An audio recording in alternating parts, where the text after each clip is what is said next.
എന്ത് അധികാരമാണുള്ളത്? ഉപതിരഞ്ഞെടുപ്പിൽ KC ജയിക്കുമെന്ന് എന്താണ് ഉറപ്പ്? ഏറ്റവും വലിയ ഒറ്റകക്ഷി എന്ന നിലയിൽ കോൺഗ്രസിന് മുഖ്യമന്ത്രിയെ ലഭിക്കാം. പക്ഷെ പുറത്തുനിന്ന് ഒരാളെ ഈ സ്ഥാനത്തേക്ക് കൊണ്ടുവരുമ്പോൾ ഈ MLA മാർക്ക് എന്ത് പ്രയോജനമാണ്? KC വേണുഗോപാലിന് മുഖ്യമന്ത്രിയാകാൻ എന്ത് അധികാരമാണുള്ളത്? ഈ പെൺകുട്ടി ചോദിക്കുന്നത് കറക്റ്റ് അല്ലേ? KC വേണുഗോപാലിന് മുഖ്യമന്ത്രിയാകാൻ എന്ത് അധികാരമുള്ളത്? മെമ്പർ ഓഫ് പാർലമെന്റ് MP ആയിട്ട് പോയ ആൾ MP ആയിട്ട് അവിടെ ഇരിക്കുക. അവിടുന്ന് കണ്ട് ഇവിടെ കോൺഗ്രസ് ജയിച്ചെന്ന് കണ്ടപ്പോൾ ഓടിപ്പോയി മുഖ്യമന്ത്രിയാകാൻ വേണ്ടിയിട്ട് കസരകളിയായിട്ട് വരുന്ന KC വേണുഗോപാലിന് ഒരു അധികാരവും ഇല്ല. കാരണം നമ്മൾ ജയിച്ച് നിങ്ങൾ ഇനിയും ഒരു തെരഞ്ഞെടുപ്പോടെ നേരിട്ടാൽ എല്ലാവരും കൂടെ കോൺഗ്രസ്സുകാരടക്കം എഗനിസ്റ്റായിട്ട് വോട്ട് ചെയ്തിട്ട് നിങ്ങളെ പരാജയപ്പെടുത്തുമെന്നുള്ള ഉറപ്പാണ്. അതുകൊണ്ട് KC വേണുഗോപാൽ കിട്ടിയ മുഖ്യമന്ത്രി കസേരയ്ക്ക് വേണ്ടിയിട്ട് ബലം പിടിക്കാതെ ഇത് മുഴുവൻ ഇത്രയും നാളും പ്രവർത്തിച്ച് പ്രതിപക്ഷ നേതാവിൻ്റെ പട്ടവും ചുമന്ന് കഷ്ടപ്പെട്ട് നടന്ന VD സതീശൻ എന്ന് പറഞ്ഞ ഒരാളുണ്ട്. നമ്മൾ അവരുടെ അധ്വാന ബലവും പരിശ്രമവും മനസ്സിലാക്കാണ്ട് പോകരുത്. അവർക്ക് വേണ്ടിയിട്ടാണ് ജനങ്ങൾ വോട്ട് ചെയ്തത്. VD സതീശൻ മുഖ്യമന്ത്രി ആകുമെന്ന് വിചാരിച്ചിട്ടാണ് എല്ലാവരും വോട്ട് ചെയ്തത്. നിങ്ങൾ കുറേ MLA പിടിച്ചുകൊണ്ട് വന്നെന്നും പറഞ്ഞിട്ട് അവർക്ക് അധികാരം കൊടുക്കുന്നതിൽ ഒരർത്ഥവുമില്ല.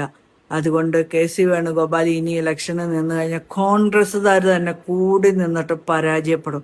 ആ പരാജയപ്പം 102 101 സീറ്റാകും. പിന്നെ എന്താ സംഭവിക്കാൻ പോണെന്ന് വെച്ച് കഴിഞ്ഞാൽ MLA പദവും MP പദവും ഒന്നുമില്ലാണ്ട് അങ്ങോട്ടും ഇങ്ങോട്ടും നടക്കേണ്ടി വരിക. ആ അവസ്ഥ വരാണ്ട് പോയിട്ട് MP ആയിട്ട് ഭരിക്കുന്നതായിരിക്കും നല്ലത്. ഇനി MLA സ്ഥാനം കിട്ടുമെന്ന് പ്രതീക്ഷിച്ച് ഏത് സ്ഥലത്ത് വേണമെങ്കിലും KC വേണുഗോപാൽ നിന്നു. കോൺഗ്രസ്സുകാരടക്കം നിങ്ങൾക്ക് അഗനിസ്റ്റായിട്ട് വോട്ട് ചെയ്യുള്ളൂ. കാരണം ജനം മടുത്ത്. ജനങ്ങളാൽ തിരഞ്ഞെടുക്കപ്പെടുന്ന ഒരാളാണ്. ജനവിധിയാണ് തേടുന്നത്, അതായത് നിങ്ങളുടെ വിധിയല്ല തേടുന്നത്. അതുകൊണ്ട് തീർച്ചയായും KC വേണുഗോപാൽ ഇനി എവിടെ നിന്നാലും പരാജയപ്പെടും. അതുകൊണ്ട് രണ്ടാമതൊരു ഇലക്ഷൻ നടത്തി ജനങ്ങളുടെ കാശ് ദൂർത്തടിക്കാമെന്ന് വിചാരിക്കണ്ട. രാഹുൽജി കൃത്യമായ ഒരു തീരുമാനം എടുക്കുമെന്ന് വിചാരിക്കുന്നു.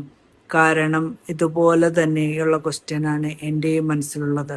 അപ്പോൾ ജനം നിങ്ങൾക്കെതിരായി തിരിയും. ഇനി വന്നു കഴിഞ്ഞ് ഇനി അടുത്തൊരു പ്രാവശ്യം നിങ്ങളെ വോട്ട് ചെയ്ത് ജയിപ്പിക്കാൻ ജനങ്ങൾ തയ്യാറാകുകയില്ല. ജനങ്ങൾ തയ്യാറാകണമെങ്കിൽ ജനങ്ങളുടെ പിന്തുണ വേണം.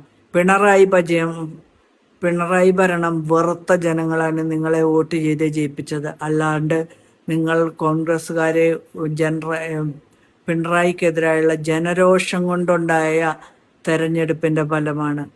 അല്ലാണ്ട് കോൺഗ്രസ്സിന് വോട്ട് ചെയ്യണം എന്ന് വിചാരിച്ചിട്ട് ചെയ്തതിൽ കൂടുതൽ പിണറായിയിൽ നിന്നുള്ള ദ്രോഹം മാറാൻ വേണ്ടിയിട്ട് ആൾക്കാർ വോട്ട് ചെയ്തതാണ്. ഇത് മനസ്സിലാക്കണം high command. Thank you for watching my video.